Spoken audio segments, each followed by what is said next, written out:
Like you always say, welcome, welcome, welcome. Number one sports talking D.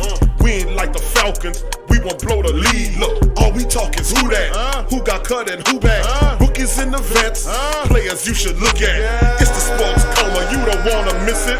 Got the pre-game, party, post-game statistics. Get a visit from Sway, maybe DC or 5. It's the hottest thing smoking, Big Q and the guys. Go to YouTube Live, make sure you subscribe. Interviews inside the Saints locker room high. Talk to Drew, Jordan, Zach, Payton, New Orleans, who that nation.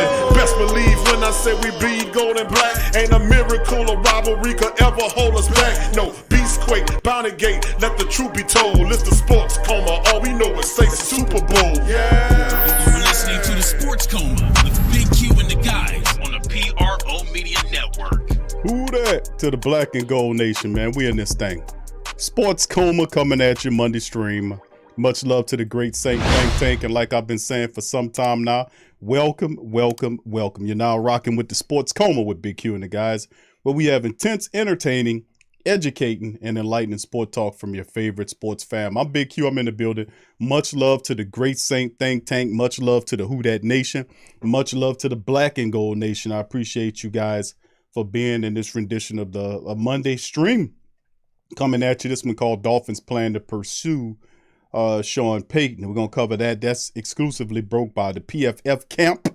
You know, we're going to cover that article and several others on this episode of the Coma. I'm going to try not to keep you guys very long on this rendition. Much love to the fam. Appreciate you. And as always, welcome on in. I hope you guys have a good start of your weekend. Please feel free to hit the like button, fam. If you hadn't hit the like button, please feel free to spank upon the like button. Hit it for me. Also hit your notification. And if you're not a subscriber, please feel free to subscribe and join the Sports Coma today. Much love to the fam. All right, with that being said, man, much love to my dog, Hoodie Jube, who's the sponsor of the Sports Coma this month. Much love to my dog, Hoodie Jube. Feel free to give him a like. Feel free to go to his channel on YouTube and join. Hit that subscribe button and join my boy's platform. You're doing good work over there. Very dedicated man. And he continued to kind of cover the Saints with passion and energy, man. So holla at Hoodie and hook him up. All right, so with that being said, much love to the fam. I appreciate each one of y'all for being in the live stream.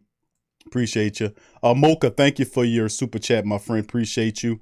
Much love to you and thank you for the super chat as well. Much love to the fam. Thank you as well. Appreciate you. All right, and to the rest of the fam, who that to all of the family members up in this thing. Brother Jerry, who that to you, Hoodie, who that to you, who that Dana, who that to you, GM Kev as well, Tim Dunn, who that to you. Who else we got? Vernon, what's up, Vernon? Who that to you, fam? Appreciate you. Jasper Bowden, who that to you, Saints Pelicans Nation, who that to you, fam? All right, who else we got chiming in on up in this thing? Brother Torrey Shepard Sr., who that to you, Torrey? Much love, my friend. All right, what's up, C-Step? Much love, fam. Appreciate you being here as well. All right, let's see who else we got. Brian Pearson, who that to you? What's up, Brian? Who that?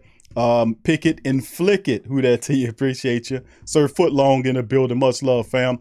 Derek White, who that to you as well. All right, JT, brother JT. Much love to you, brother JT. Appreciate you for being here as well, my friend. Much love to you and Yearn. All right, who else we got chiming on up in this thing? Tremal's in the building. What's up, brother Tremal? Who that to you as well? Derek Cropper, who that to you as well? All right, appreciate you. 504 Co, who that to you? Big Ant, who that to you? Dre Day, who that to you? Lavelle, I see your fam, who that to you? And all the family members, man, much love to y'all. Hope y'all have a good Monday and a good start of your week. For this region, it is Mardi Gras time. Tomorrow is Mardi Gras Day. The first is Fat Tuesday tomorrow. So I hope you guys had a good festival season. Tomorrow will be the final day. So I hope you guys are doing pretty good. Inevitable. What's up, fam? Who that to you as well? Good to see you. All right, Hoodie, thank you for your super chat, my friend. Says, keep everyone here until 10 p.m. Then send them over to Hoodie's live broadcast. I got you.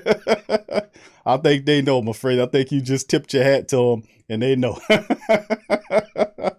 All right, so much love, fam. Appreciate you.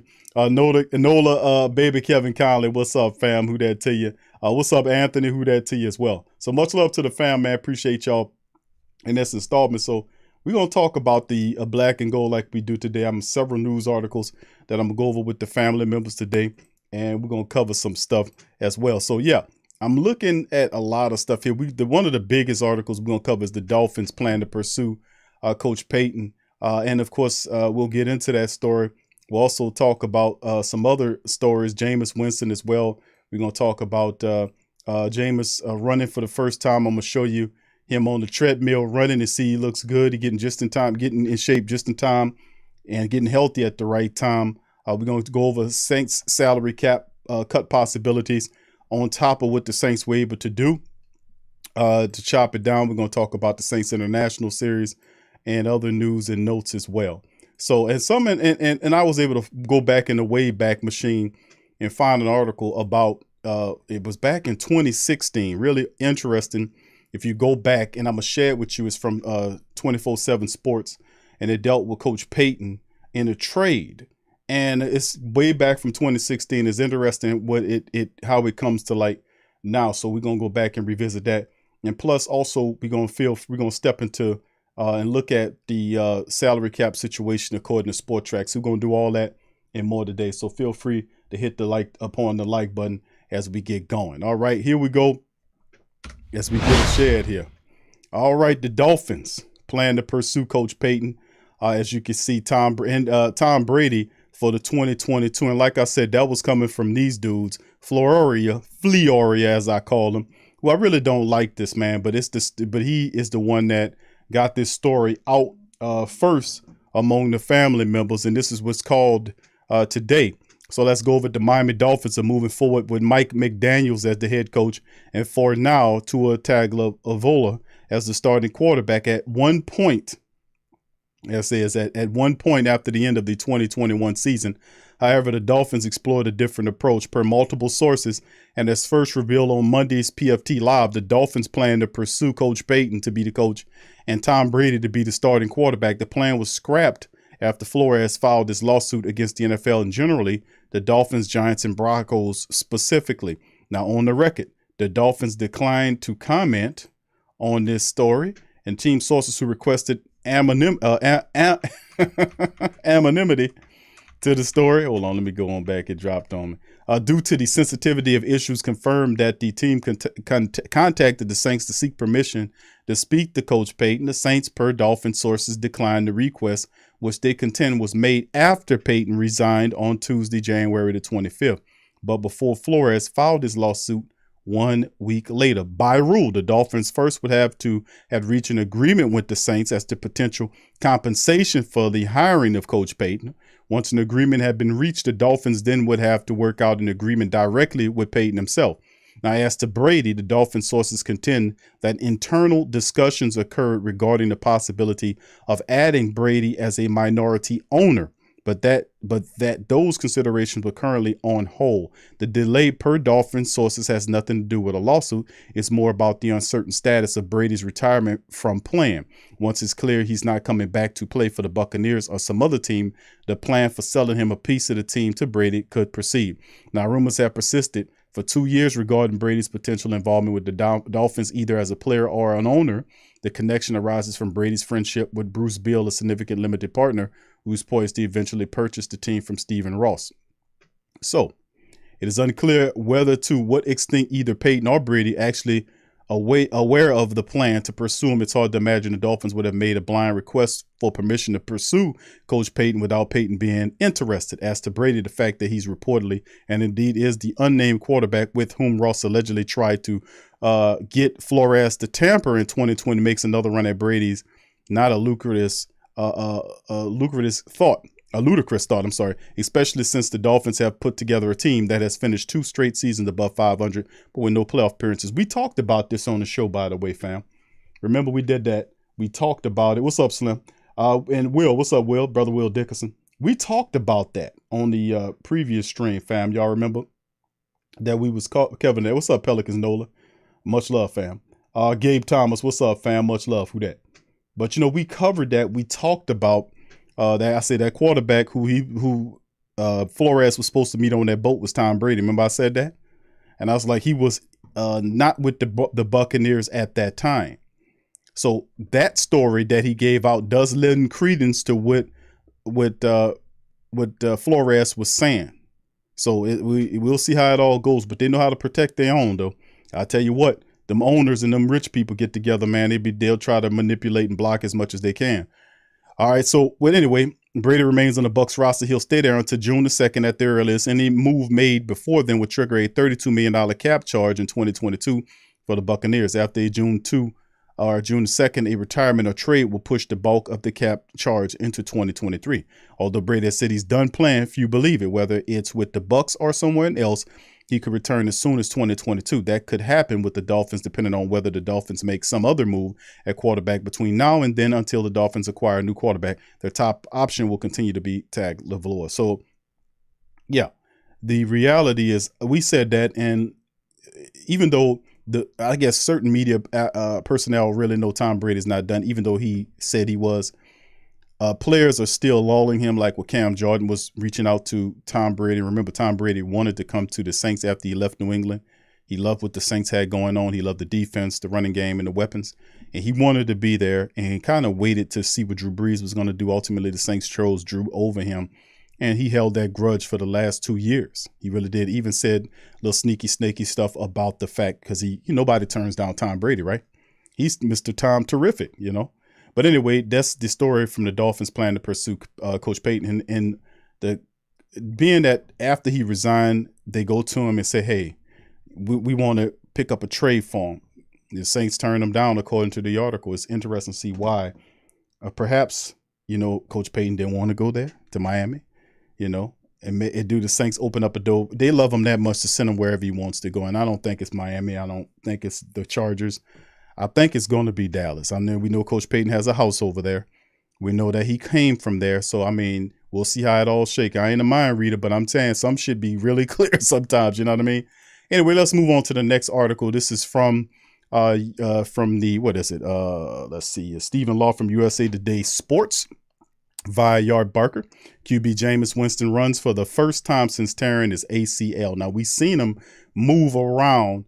And I played that earlier. What's up, Young City Night Ward? Who that to you? 3 L's. Much love to you, fam. Appreciate you being in the building.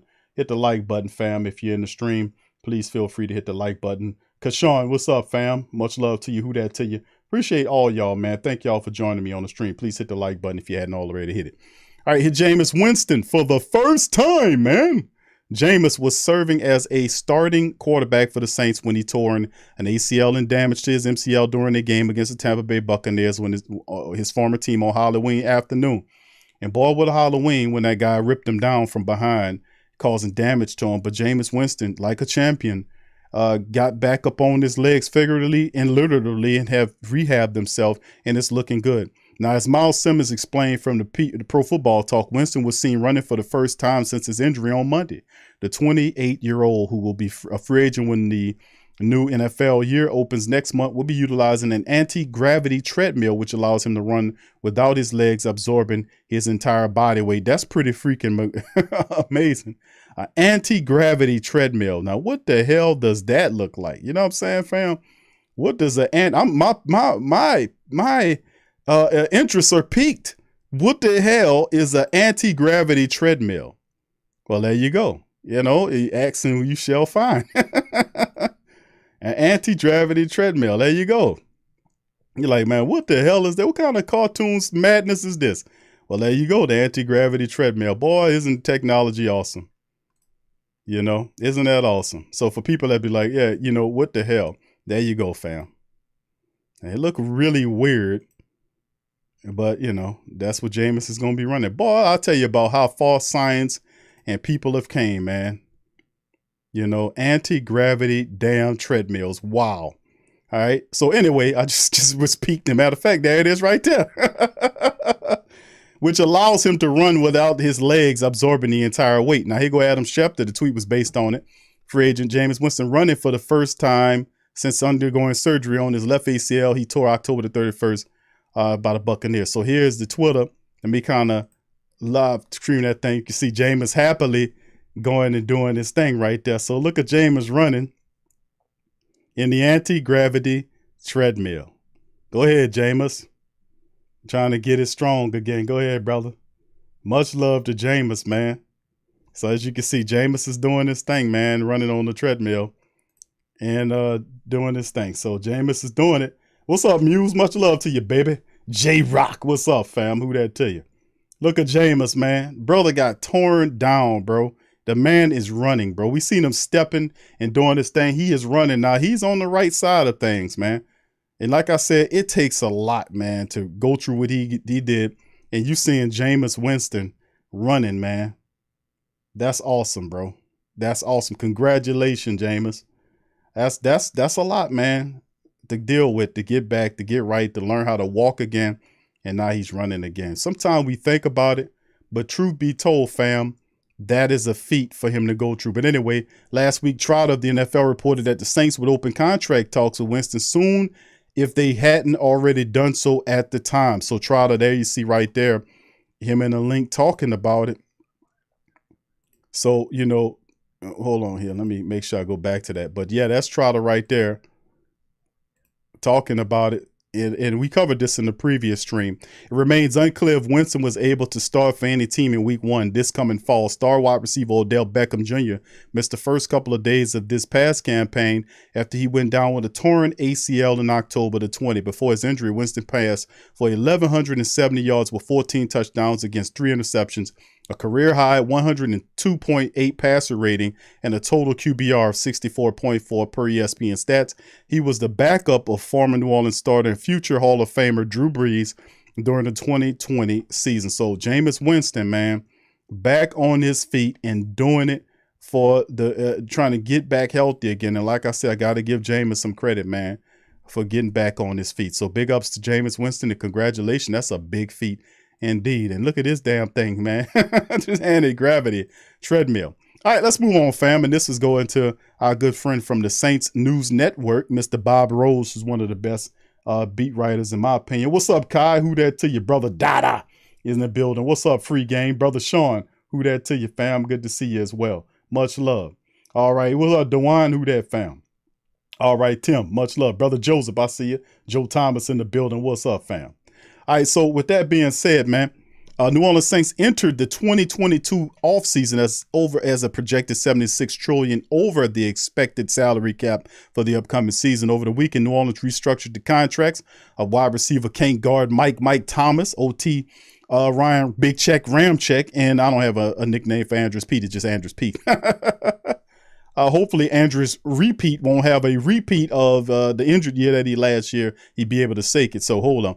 Hopefully it won't be the case for him. He'll be totally healthy. To save around about $34 million between those 3 players, the Saints are now at an approximately $43 million overage as of the projected salary cap. Now, several other veterans will likely be restructured to create additional cap space. Cam Jordan, Marshawn Lattimore, Demario Davis, and Taysom Hill seem the most likely candidates. Now, the 2022 salary cap is projected to be a $208.2 million, in big money.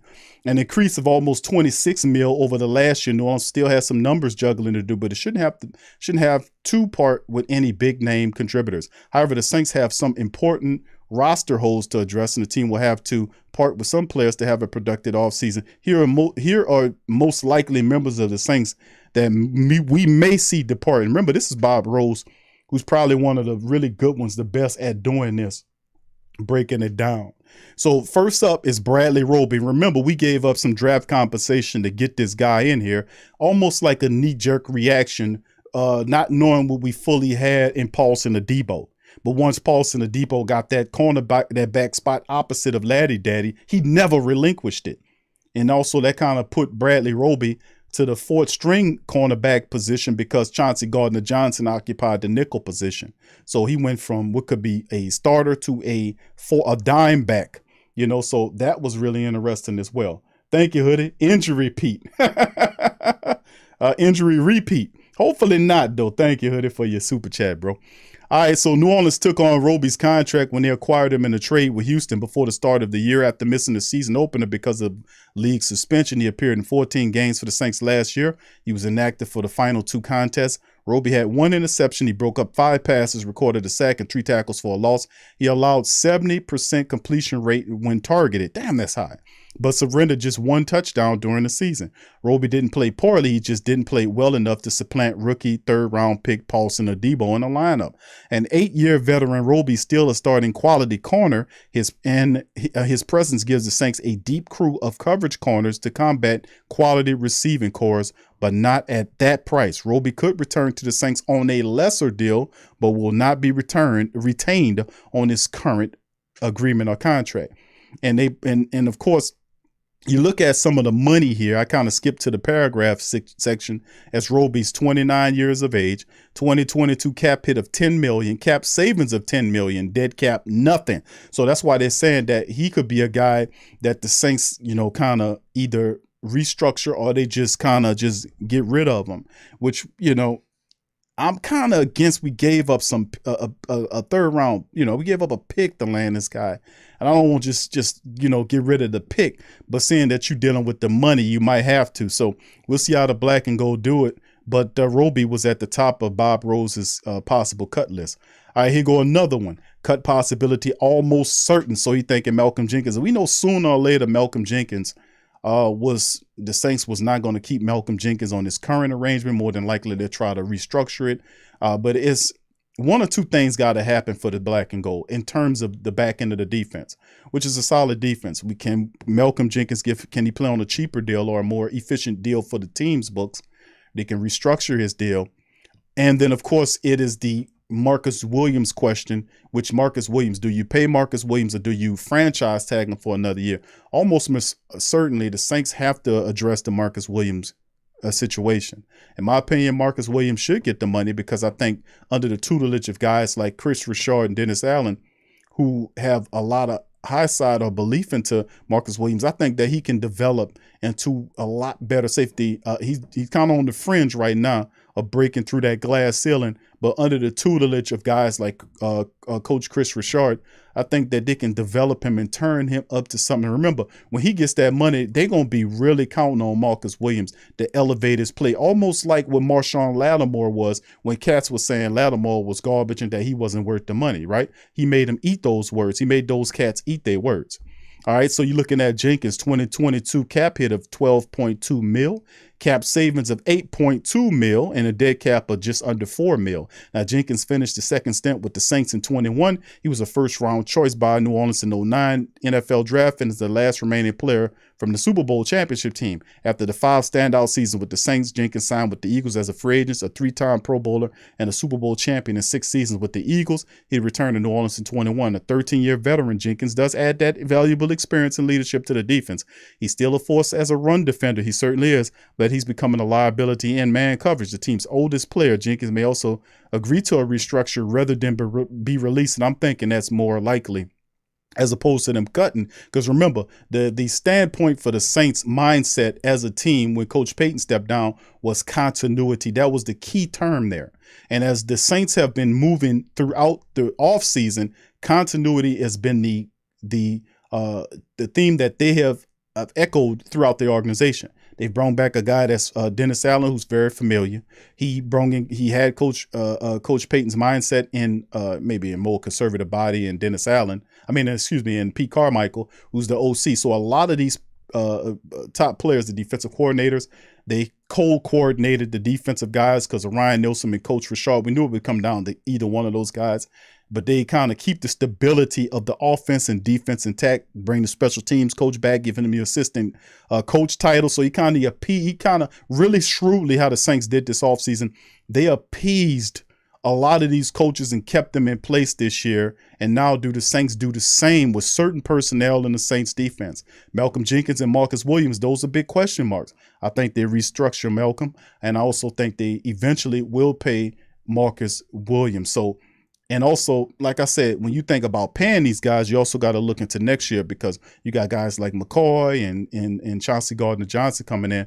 But by that time, they looking at it as the cap will increase, which should free up even more money. You'll see the Saints have more money than they ever had next year if they rock it right and not kind of bury themselves again. So I don't think they'll do that. That's why they have all those draft picks. Anyway, let's keep going. Cutting Jenkins could save $3.9 million in dead cap money in 2022 and 23. The Saints are expected to make a hard push to bring back free agent Marcus Williams. They may also believe that resigning free agent safety cornerback P.J. Williams is cheaper option to Jenkins or address the position with a draft choice. At some point, the Saints have to take a safety in the draft. Now, whether that's early, I don't think it'll be early, but should be maybe within the first 3 or 4 rounds. They should take a safety because behind Marcus Williams, behind Malcolm Jenkins, you have P.J. Williams that are more than likely to be on a 1-year deal, maybe 2, but you still need a safety behind those guys. Well, Malcolm Jenkins is 34 years old. Sooner or later, he's going to go, and then you need somebody to step in and take his place. And you would do yourself a service if you would pick up a good safety, maybe round 3 or 4. And they'll have them there. They got some pretty decent ones there. Anyway, let's keep it going. The next one, cut possibility, probable, Nick Vannett. Tight end, 29 years old. Coach Payton gave this man a 3-4 year contract, I think it was. Right when he was cut by Denver, I was like, what are you looking at? But Coach Payton was enthralled by Nick Vannett. I think we need a veteran that can teach guys like Adam Troutman how to play the position and push the group. So a veteran, a smart economic veteran signing at the tight end position in the Saints. I think Vannett, his contract is cheap, but we need another veteran to kind of to work with that. And I wouldn't be mad if the Saints put Nick Vannett in the street for real. I wouldn't be. 2022 cap hit, $3.3 million. Cap savings if traded, $3,300,000 on a dead cap, and cap savings if released, $1.1 million. 2.2 dead cap. That's a lot. Vannett was signed last year to provide veteran complement to young Adam Troutman. Both players were big disappointments in the passing game. Injuries limited Vannett to only 7 games. He caught 15 passes for 133 yards, 1 touchdown. A 6-year veteran, Vannett's a strong blocker for the rushing attack. As a receiver, he offers nearly no threat as a downfield target. Now, he's big, 6'6", but remember the time he had an opportunity to kind of bring in that touchdown catch and he dropped it? And I'm like, no, we're not. No. If you 6'6", 6'7", you get both your big old bear paws on the football, you got to bring it down. The Saints are badly in need of a playmaker at both the tight end and receiver. Tight end seems a spot they can address a little cheaper in free agency, releasing either Vannett or Troutman. And he said releasing Troutman. This is Bob Rose now. 2020 third-round choice provides much cap relief. So I don't know if they release Troutman, but it's very interesting that Bob Rose, a real smart dude on covering this stuff, would say releasing Troutman. Could people feel like Troutman was a bust? Do they feel like they can get the most out of him? I mean, he's still in his 3rd year. I say leave the kid alone. He's a cheap contract and a developing player. He was in a sophomore slump last year. What does he look like in year 3? If he catches 50 to 60 balls, I think that kind of gets the heat up off him because it's a big ceiling, big shoes for him. Well, I ain't gonna say big shoes and fill at tight end position, but if he can perform like we seen him do in college, that can help him kind of thrive a bit. And you can see at times he was trying to get going. He was trying to move in that in those little length of games where Coach Payton was featuring him in the passing attack, and then he got hurt. So, I mean, he knows, Troutman knows that he needs to step up this year and show out, man. Because people really are getting tired of Adam Troutman, to be honest with you. I'm patient. I'll give him another shot because he's a developmental player. He's a 3rd-round draft pick. He's a cheap contract for the black and gold, but I would definitely add a veteran to the tight end room to kind of help him out there. Unless New Orleans can find a trade partner for either Vannett or Troutman, it seems likely that both will be on the roster in 2022. Now, cut possibility unlikely is Tanu Passanio, who's 27 years of age. And remember, Passanio was doing really well. At one time, he was leading the team in sacks, and then he got hurt and just fell, and then he just got absorbed by a black hole. You never see him again. He just went into the shadow realm somewhere. You never seen him after that. Passanio was one of the team's biggest surprise after being added in free agency last year. He led the Saints in sacks and was second in pressures over the first half of the year. Unfortunately, a nagging ankle injury ended his season after just 8 games. Passanio had 4 sacks, 11 pressures, 3 tackles for loss, a forced fumble over just a half a year. He showed the ability to be a factor along the edge, but also an inside. He's a big problem for him inside. 6'7". Batting balls down and all this kind of stuff. His versatility and development strengthened an already formidable New Orleans defensive line. An athletic player with good strength and a prototypical size of 6'7", 290 pounds. Passanio has had an impressive transformation for a raw rookie. He was well on his way to his best year. He was really going. Amen, Jameis. The Saints have had other decisions to make at this point. Fourth-year defensive end Carl Granderson is a restricted free agent. Fifth-year star Marcus Davenport is headed into a contract year in line for a big payday. And veteran Pro Bowler Cam, the man Jordan, has one of the highest cap hits on the team, but likely they're going to restructure Cam coming up soon. You better believe it. Passenger is signed for the next 2 years. Given his production and versatility, he is a reasonable cap hit for the team. So he makes 3.1 mil, cap savings of 3 million, dead cap of 100 G's. So there you go. Okay, and we keep going. Cut possibility 50-50 on Mark Ingram, age 32 years old. And I don't think he gets cut because of Alvin Kamara. What happened with Alvin Kamara? You don't know that. You don't want to put both, a veteran like Mark Ingram that loads it in the street. You want to put a compliment with him. Tony Jones Jr., a lot of people like him still a lot. He can't stay healthy, it appears.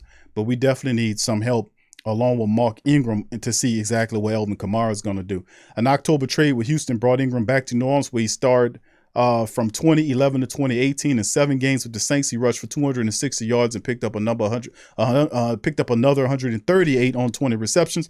The trade united Ingram and Kamara for one of the league's better backfield combos. It was a key acquisition for a team that struggled to pass the football in 21. Ingram is one of the NFL's best runners between the tackles and still has decent open field bursts and is an underrated contributor in the passing game. With a modest cap hit of just over $2 million, Ingram is a team-friendly offensive weapon, with Kamara possibly facing legal issues from a February incident in Las Vegas. New Orleans may need to lean on their veteran back if Kamara is suspended. Now, the Saints' all-time leader in rushing yardage and rushing touchdowns, Ingram is still an effective option going into the 12th season. New Orleans still may bring in another running back through the draft or free agency. However, Ingram seems likely to return with his low contract and his experience. As said, I agree. Cut possibility unlikely. Now, the contracts of Cam Jordan and Demario Davis weigh heavily on the Saints' salary cap. However, both players are likely to be restructured then released because of their talent and importance to the team. Better believe it. 3 players from the Saints' disappointing 2020 draft class also bear watching. Trautman was mentioned above. Starting right guard Cesar Ruiz and backup Zach Bond also played well below expectations. Bond played well to his credit when he started the year, but boy, oh boy, did that rookie come on to just take it from him. Now, Ruiz was the team's biggest disappointment, but a first-round choice in 2020. Releasing him isn't an option because it would nearly cost you almost $6 million in dead cap. If the Saints were to find a trade partner for Ruiz, partnering with him would create just under $2 million in cap relief, but spread out $3.4 million in dead cap over the 2 years. Now, on the Cesar Ruiz thing, just saying this on the Cesar Ruiz thing, family. Cesar Ruiz is playing out of position to me. You see what I'm saying? Now, he sucks as I ain't gonna say he sucks, but he's not very good at the guard position because that's what he doesn't do. He's not a guard. So, he's not strong. Sometimes he gets lost, but when he played center, you can see he looked a lot better at center than he did at guard. Amen. Can I get an amen from the from the church, from the congregation? What do y'all think? Was he, put one in the chat, amen, if you think that he played better at center versus playing at the guard. The guard position is very noticeable because, man, boy, I tell you, man, he was responsible for giving up the hit on Drew Brees. That was Andrews Pete. But Ruiz had some play. Yeah, he also gave up some hits on Drew. Ruiz gave up some hits on Jameis as well. And sometimes he would just have one guy to block and would just not block the guy. They'll have 2 guys going at him. He don't block anybody. So it's hard for me to say that Ruiz is a bust in his 3rd year. Let's see where he fits. I would say you got Dan Rouchard, that offensive line coach. Do they make the change to put Cesar Ruiz, because he's a big part of the Saints offensive line? They spent the 1st round selection. It ain't like they can pull him out of the lineup like Kelvin Throckmorton and say, get your ass on the bench. You sorry. They can't do that. They spent the 1st round draft pick on Cesar Ruiz, which was a bad move in my opinion, but they spent it on him as a center and then tried to get him to play guard, which was a big mistake. And then as opposed to put him at the position, Coach Payton got stubborn and said, now I'm going to make him a guard. So hopefully Dennis Allen doesn't have that same hang up. Hopefully they can put this kid at center, the position where he was drafted out of college to be, let him learn the center position, slide McCoy to guard, and see if that works. But he is not going to work on any other part of the offensive line as a guard. He won't, it don't work. He's not a good guard. So let him play center. And if he can't get the center position straight, then, you might have to get him on up out of here. But he still got some time to learn. But guard is a big no-no, man, for Cesar Ruiz. New Orleans has to part with several players to meet the 21 cap requirements. Not as much financial wizardry is required this year. Most of what the Saints need to do can be accomplished in more contract restructures. However, there may still be some familiar faces that won't be back in Saints uniform in 2022. Now, I just, the way I see it, what's up, Tragic? The way I see it in terms of, thank you, Muse. She says, hey, man, I'm with you, Q. All right. JT says, no, Q, trade him for a safety. I don't think you're going to get a good safety for Ruiz. I don't know if you're going to get good value for Ruiz, Derek says he suck and he did get Breeze broke up. Yeah, I remember. Yeah, yep. I'm thinking of Andrews when Aaron Donald popped him, but you're right. Yeah, you're right as well. But see, that's the thing. He's playing out of position. So that's half of his fault and half the team's fault, because Coach Payton knows people was telling him, listen, that guy need to play center. No, I won't see with Eric McCoy. Eric McCoy can play the guard position. The center position. We know that. But he does better. It'll be better served for the Saints offensive line if you put Ruiz at the center he was drafted at, the position he was drafted at, which was center. Try him there and then move McCoy to the guard position. I think McCoy would become an all-pro guard at the guard position and let Ruiz learn the center position. We got to settle the interior line because there's flux there. You don't know where Ruiz is going. Does McCoy slide to guard? Does Ruiz stay at the guard position? It's flux there. And, of course, what happens with Andrews Pete? Is Andrew Pete going to be the right side position? And and they had a writer wrote an article talking about the contract language of the offensive lineman in terms, it just brings it to mind. Somebody sent me this. And what's intriguing is if you have a offensive lineman that's on your team, and most functional offensive lines, it don't have to be in the pros, but period. Usually the best offensive lineman is the blindside lineman. The guy that's protecting the back of your quarterback, the quarterback's blindside. That's usually the best offensive lineman you have. That's common football knowledge that'll be the case. So if he gets paid, the guy that gets paid the most money, more than likely will occupy the blindside offensive lineman position, especially if you have a lineman that possibly, like Teron Armstead, the Saints can't afford. They can't afford to pay Teron Armstead. They can't unless Teron Armstead takes a cheap deal to come back to New Orleans. And if he's sentimental enough, that's cool to bring him back here if you can make it work with the numbers. But if Teron Armstead wants to bank out his annual value as calculated by Sportrack and over the cap is $20+ million a year. There's no way the Saints are going to do that for him. But as Ramczyk, as I call him, Big Check, he got paid all that money. He's one of the top 5 highest paid offensive linemen in the NFL. There is no way he plays any other position except for the blindside position. What person in their mind would take Ramczyk, leave him at right tackle, and put James Hurst at the blindside position?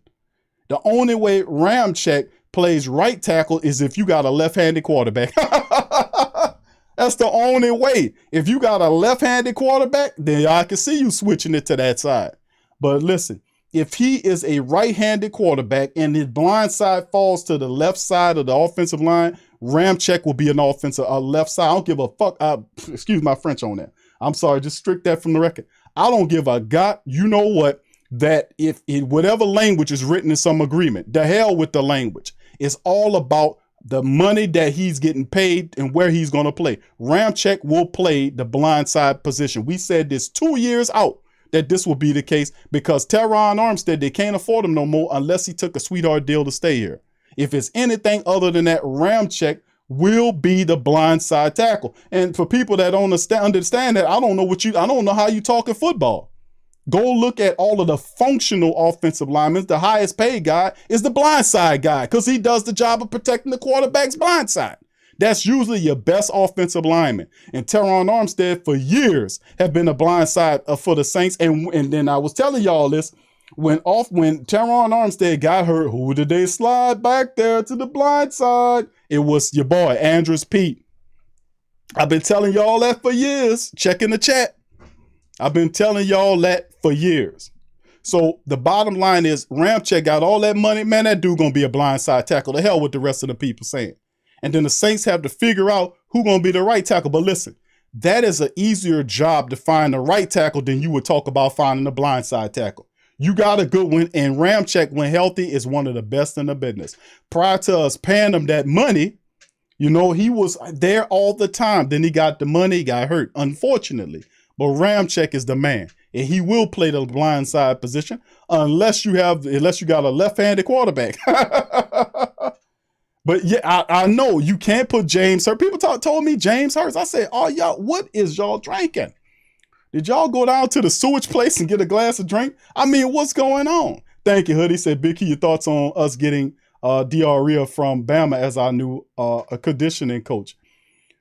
I think it's awesome, bro, that we get because I know the Saints didn't elevate the one of the key assistants they had at the special. We covered this last week, I think it was, when we talked about them looking to get Alabama's strength and conditioning coach, and it was another title. It's two of them that the Saints were looking to pull from Alabama. I'm an LSU guy, so I think it's terrific that we take something from Alabama to weaken them.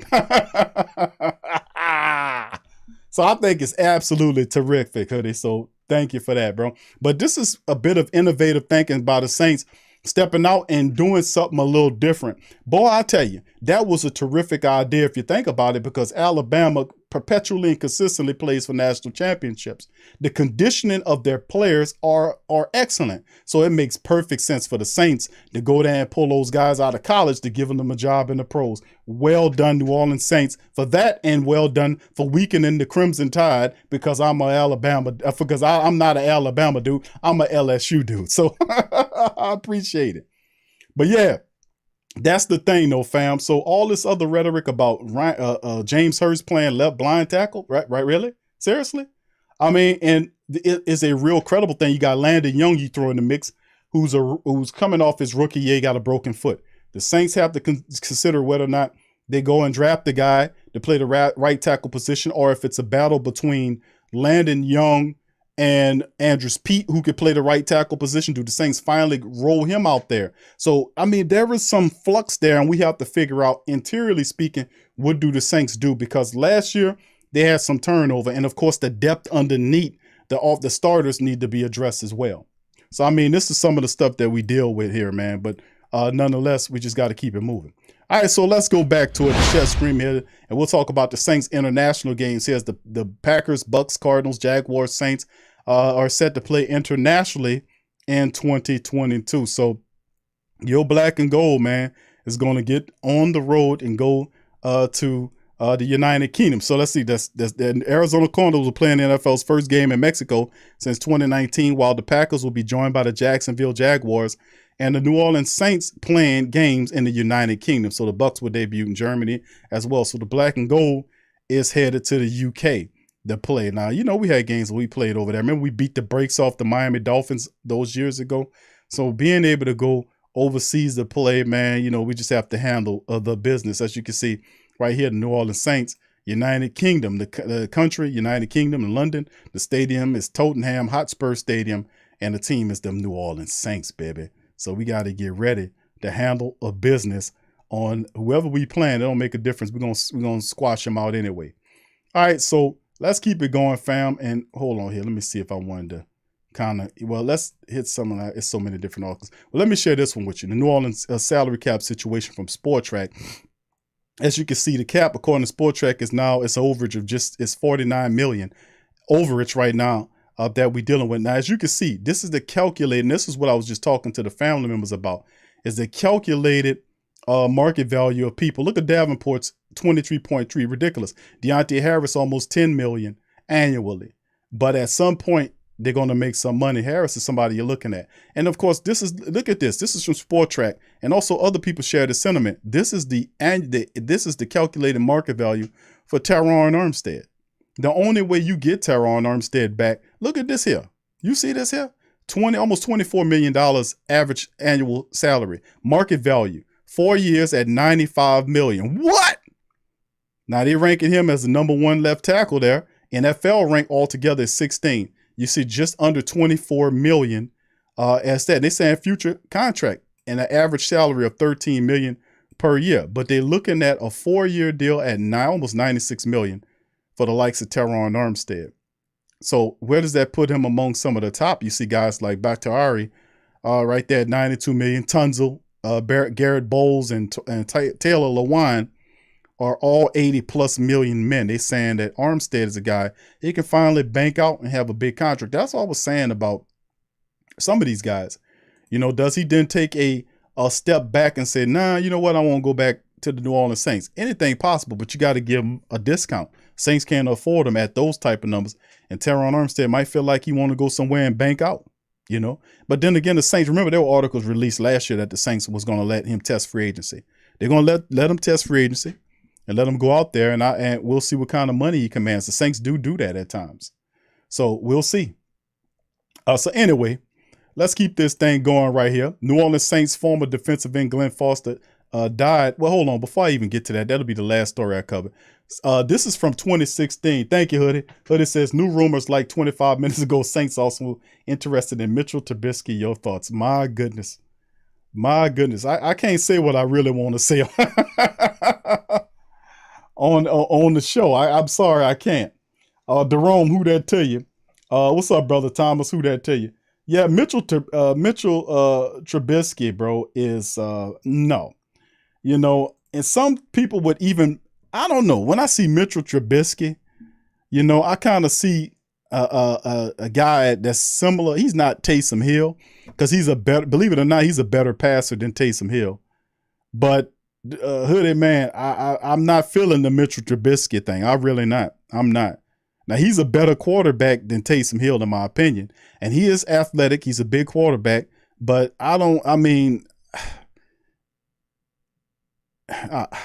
we got Garrett. We got Blake freaking Bortles on our practice squad. Blake Bortles.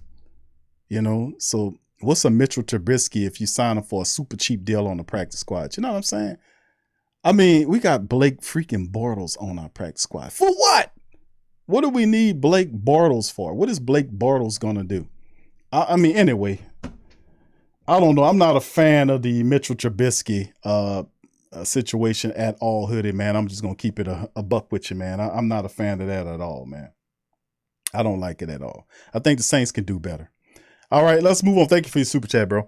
Report Saints wouldn't ask for much in a Sean Payton trade. Now, family, this was December the 20th of 2016 from 24/7 Sports. This hasn't aged well, has it? Now, remember, 2019 was a year where Coach Payton said that he was going to step down, but Anthony Davis thing happened and he stayed on, but he was going to step down in 2019. This is from the horse's mouth. But check this one out. This is from the Wayback Machine. Saints wouldn't ask for much in the Sean Payton trade. You say, man, you kidding, Q? Well, let me read it to you. New Orleans Saints are set to finish the 2016 season. Just think about this for a second. This is how they was writing it. Always good to go back and look it up. The Saints are set to finish the 2016 season outside of the final playoff picture for the third consecutive season. As a result, the future of Saints head coach Sean Payton has come under question. A recent report from CBS Sports said that not only might the Saints be potentially willing to trade Payton in the coming offseason now, this is 2016, right? But they wouldn't ask for much in return in such a move. Now, from CBS, league sources said, that's what them league sources again said, that the Saints adrift in another lost season, and with a veteran quarterback, Drew Brees, spiraling in recent weeks, will consider moving the coach should there be suitors and would not likely require a hefty trade compensation. Moving Payton's contract would free up $40 million at a time when owner Tom Benson's health and the future of the ownership is in question. And that money, along with the $25 million in cash and cap savings that would occur when Drew departs, will go a long way to providing an influx of means to rebuild this team. Benson also has struggled with his NBA franchise, both in the standings and at the box office. When asked to comment on the CBS report following the Saints' victory over the Cardinals on Sunday, Payton simply said no. So as you can, reading this story, the Saints wouldn't ask much for Coach Payton in a trade. Now, before you say, man, that's crazy. That's December the 20th of 2016, fam. Look, this 24/7 Sports, they're pretty decent at coverage too. But that just goes to show you how in the past, how they looked at getting rid of Payton. People saying, man, you crazy for getting rid of Payton. Then you think about it, you go back in the past, you start pulling up stuff when they were actually close to trading him out of here. That people forget that, but it's good to kind of refresh people and remind people about that. But then 3 years after this article, Coach Payton was ready to leave the city. That's from the horse's mouth. And he stopped because Anthony Davis was getting ready to leave, and he was asking for a trade. And if Coach Payton would have left at around the same time vein as Anthony Davis, that'd have been a gut punch for the New Orleans sports family members. So he simply stayed on for several more years. And then up to last year, according to Jay Glazer, in November, late November, Glazer said he spoke with him about retiring before the season was over with, when they were in the crutch of the playoff. That's from Jay Glazer, and we covered that like the day after the Coach Payton fiasco broke out. Glazer said that he was supposed to break the story and that Coach Payton called him and was talking to him about retiring in late November. So, I mean, this has been ongoing. It just hit it from us. And we were like, no, you ain't going to leave. Yeah, you got 2 years left. You got a good this, that, and the third. And of course, like I said, when he's left, the biggest surprise to me outside of Coach Payton knocking me off my seat saying he's going to step down was the fact, the apparent thought process of, okay, you got 2 years left on your contract, just 2 years. All right. So if, in 2 years, if you work your magic, this team could be, a deep playoff team. But the mere fact that he stepped away from the team with 2 years remaining on his contract, to me was saying this team is not good enough within the next 2 years to make the playoffs. So that, to me, in my mind, I was like, damn, because if you had a Super Bowl team and you were looking at it, you would not step away from a Super Bowl team with 2 years remaining on your contract. So obviously he see the team a lot longer off than just 2 years. You get what I'm saying? That's what hit me, and that's how my mind worked when I was thinking about that whole thing. But anyway, let's keep it going. Former New Orleans Saints defensive end Glenn Foster Jr. died in police custody. His family wants answers. Remember, we covered this, I don't know how many moons ago. It's by ESPN's Michael A. Fletcher.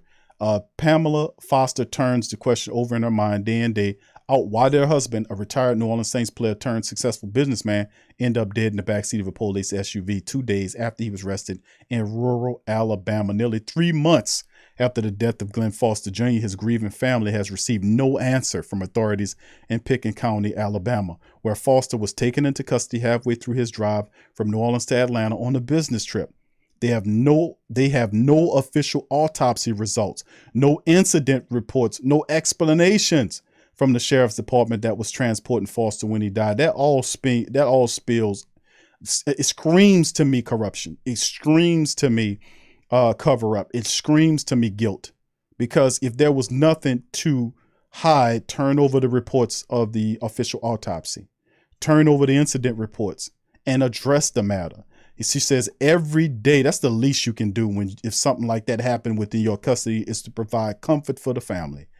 Quote, every day you want to make a story in your head, but nothing adds up, end quote, Pamela Foster told ESPN, quote, so it is very difficult. It's very hard to grieve when you're trying to put pieces of the puzzle together and the pieces are just not there because there is no transparency, end quote.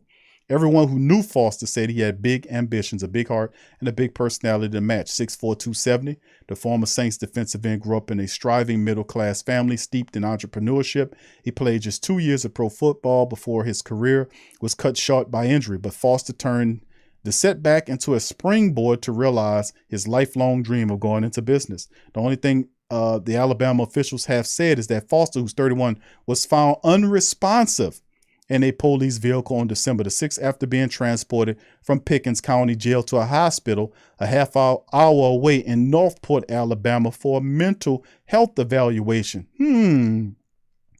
Let's read that again and see if it makes sense.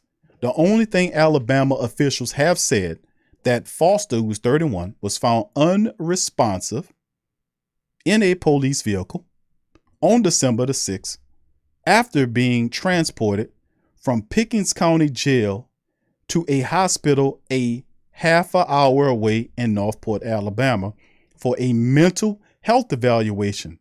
Alabama State Bureau of Investigation is probing his death. Nothing And this is here go quoting again. Nothing further is available as the investigation is ongoing. The Bureau said in a statement, once complete, the findings will be turned over to the Tuscaloosa County District Attorney's Office. The District Attorney Office also declined to comment, saying only thing that if the investigation reveals evidence of a crime, it will be presented to a grand jury for possible criminal charges. The murky circumstances of Foster's death have stirred deep suspicion among black residents who say a long history of racial hostility in Pickens County remains unbroken. The Equal Justice Initiative documented 14 lynchings there between 1877 and 1950. In recent years, activists and civil rights lawyers in the area have accused local police of continuing to operate with murderous impunity. Damn. Foster is the third black man who has been killed by police or died in police custody under questionable circumstances in Pickens County, population 20,000 since 2019. And of course, here is another quote, there is a pattern of and practicing of violating the constitutional rights of African Americans by the Sheriff's Department. Benjamin Crump, the prominent attorney. Ben Crump is everywhere, man. He tries most of these cases. Attorney has been retained by Foster's family, told ESPN. They play this game of charades when they try to delay by saying it's ongoing investigation in hopes that people are going to forget and they can sweep it under the rug, but we're going to keep pushing. Foster's death came 2 days after he was arrested for allegedly speeding and attempted to elude police in Tiny Reform, Alabama, just west of Tuscaloosa. Now, police in Reform said they clocked Foster's black 2020 Jeep Wrangler going 92 miles per hour in a 45 mile per hour zone shortly before midnight on Friday. What the hell going on there? Police said Foster led them on an 8-mile chase that ended in the town of Gordo, where police laid down spike strips to stop him. His car rolled through a parking lot and behind some business before hitting a metal railing. Police charged Foster with reckless endangerment and resisting arrest, and he was taken to the jail. The next morning, Foster's father said he received an email from the Reform Police Chief Richard Black. Glenn Foster Sr. called the chief and explained the circumstances of the arrest and immediately suspected his son was having a mental health episode. Foster was diagnosed as having bipolar disorder in 2010, but his family says he managed his condition well. That would explain it. Foster Sr. told Black that the behavior he was hearing about was out of character and agreed with the chief that his son needed a mental health evaluation. And then, quote, for him to try to elude police was not Glenn we raised, Foster Sr. said. I've been pulled over by police. He's been pulled over by the police before. You show your proof of insurance, your driver's license, your registration. You get your ticket, you keep trucking. Foster Sr. made arrangements with police to bail out his son, but by the time his wife, Sabrina, and Pamela Foster arrived in Pickens County from Louisiana on Sunday, things changed. Jail officials would not release Foster because he faced new charges of assault and robbery after allegedly attacking a fellow inmate in what authorities said was an attempt to steal the man's socks. The other inmate was taken to the hospital for treatment of bone bruises and swelling from the assault, and a sheriff's deputy was slightly injured when breaking up the fracas, according to court records. The next day, Foster went before a Pickens County judge who observed that Foster, quote, is not mentally stable and a danger to himself and others, end quote. The judge then ordered Foster to be held without bond and that he undergo a mental health assessment. The C-19 restrictions prevented his family from seeing him, and it was left to the Pickens County Sheriff's Office to transport Foster to Northport for the assessment. Foster's family left for home. On the drive back, they called Pickens County Sheriff's Office to see how things were going with the exam. They were stunned by the response from Sheriff Todd Hall, who said they told him, "Woo, it was a ride." Hall then went on to say Foster was still being evaluated. Later, Foster Court appointed attorney called to tell the parents their son was already dead before an exam could take place. Good grief. And then she said, my wife later called the sheriff back and asked, why didn't you tell us? He said, I don't like to give bad news over the phone, Foster Sr. told ESPN. That was the response. When Foster Jr. was growing up in Chicago, his biggest dreams were not about in football. Instead, it was about building, he said, build on the example of his parents who owned several rental properties. Foster's parents would often enlist Glenn and his sister Bria to help out with the business. They would paint sand floors. That's pretty good, man. Foster worked with an older cousin who hired him as a runner at the Chicago Mercantile Exchange. So, man, yeah, entrepreneurship, big, big, big. Then they give a backdrop of the rest of his life and with his family, what's life and all kind of other stuff pertaining to his family. But yeah, it's really, and this is a picture of him and his wife, and look at all his babies, man. All his babies. So your brother has some problems, but man, listen, man, that is wrong how they doing his family. They got to at least give him some information talking about his own going after 3 months, man. You could put some stank on it and get that done, man. And then he talk about the money he did. It's a very lengthy argument. You can see him right here cutting the ribbon for one of his businesses in grand opening. So if y'all, I'm not going to read the whole thing here, fam. It is a lot to kind of cover, you know, but you can see, you know, him with his babies there. And then that's the thing. He says the family has been in a futile struggle for answers, you know, and they just want to know. It's a lengthy argument, man. I mean, a lengthy article here, fam. You can go to ESPN and read the whole thing. I can't cover it all, man. I read as much as I can, as time will permit. But very sad, man. And hopefully, you know, we can get some information back about Glenn Foster, because that is very fishy. You know, so hopefully we'll find out and they put some stank on that and get that investigation done, because usually if you don't, it depends on who investigated it too and the seriousness of them pushing it. But hopefully their family can have some peace here, man. They can give them some clarity and some peace about what happened. If I'm not wrong, I remember reading this article. We covered it several times on the Sports Coma about the family having an independent autopsy done to him, and I forgot what was the outcome of it. I'm not going to speculate, but it definitely sounds very fishy, what's going on. So we're going to see what happens, man. It's if Ben Crump is there, he going to bring the press. So they got a flashy guy that's going to do it. So sad, man. And we know a lot. We know mental health is serious in this country, and people, and it's a lot going on in the world, you know. You know, the world is really topsy-turvy at times, and sometimes you got to find peace where you can and kind of balance things to see what's the difference between reality and what's not reality. You get what I'm saying?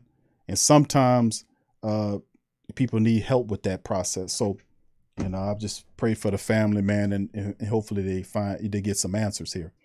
But anyway, much love to the fam. I appreciate y'all being in the live stream. We had quite a few articles to call over. We went over. What's up, RG? Who that to your fam as well. Much love to you guys. Appreciate y'all being in the thing. As we hearing some stuff. Now, this one called Dolphins plan on pursuing Coach Payton. The Saints denied him, you know, and ultimately he's under contract this year. He'll be under contract next year. And then, of course, it comes down to what do the Saints get for Sean Payton. Now, I've showed you that article from 2016. I think they'll get a lot more for him this year, because if you got somebody like Dallas that wants him, you're going to pay for him.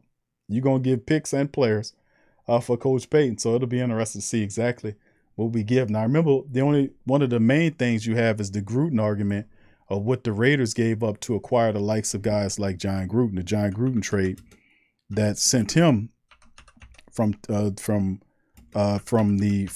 Raiders to the Buccaneers. So, you know, that's the only situation that you have. And you think about, well, they gave up a bunch of stuff to land the likes of John Gruden as their guy. And remember, we just going to revisit this trade, revisiting John Gruden's rare NFL coach trade from the Raiders to the Buccaneers. John Gruden made the headlines, and we know he out of the league because of some stuff he said. You gotta watch what you say, I guess. Gruden was in news for a different reason, you know, but we using his example of what the trade looked like back in the day, just to refresh our minds about it. And here's a look now. This is the details. The Raiders received 2 first-round picks, 2 second-round picks, and $8 million in cash.